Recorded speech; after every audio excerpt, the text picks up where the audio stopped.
park. Yeah, we went to. Yeah, I guess it was an amusement park, and it had these different attractions and stuff. And it had 2 like horror attractions.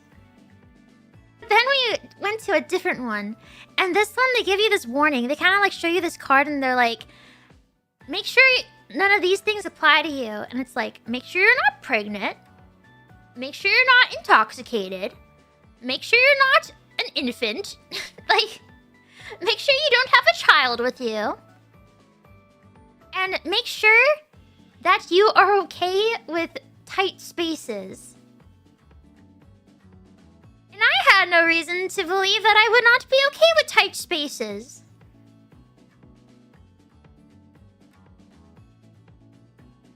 I was wrong.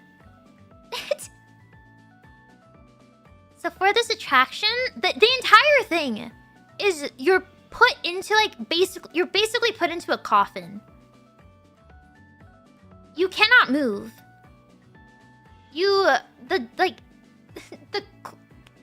What is it? The lid, the thingy is like right in your face. Your back is to the back of the coffin. You cannot move. It's pretty tight. And the thing is, I assumed I'd be okay. I've never been in that kind of situation before, but I had no reason to believe I could not handle it. I've never felt claustrophobia before. Like, I felt uncomfortable, like, where people are in my personal space, but that's because there's people there. Like, they're real, and they're people, and they're breathing. Ugh.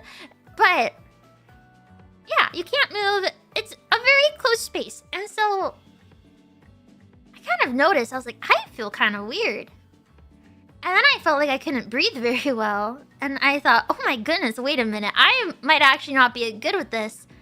I might be claustrophobic. And I think I started panicking more over like the idea that it wasn't even in that moment I was freaking out. I was freaking out about freaking out later. I was like, I'm gonna like pass out from not being able to breathe or something. So I was like, oh.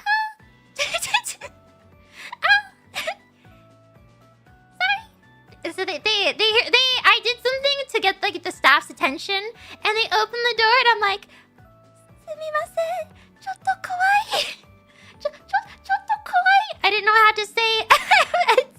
I'm claustrophobic. I didn't know how to say that, so I was just saying, "It's a little scary. It's a little too scary." And the staff was really nice. She's like, "Oh, it's okay. Like, okay." And then Hachama could hear that I got out. So she also got out, and she was like, "What's wrong? What's going on?" And I'm like, it's a little too tight. It's a little too tight. And she's like, "Oh, okay." So then Anya came out, and we're like, "What happened?" And if you have claustrophobia, it sounds horrible. It's so bad if you have claustrophobia. Like, there was more, like, it's not supposed to be a ride where it gives you claustrophobia. It's supposed to be like, just don't have claustrophobia if you want to go on this thing. If you want to do this. To experience this horror thingy. That's not, like, the point of it. The tight space isn't the point of it, I don't think. Maybe it is. No, I don't think it is. So she just told us what happened, like what it did. And I was like, that sounds pretty bad if you're trapped and can't move. So yeah, that day I learned I have claustrophobia.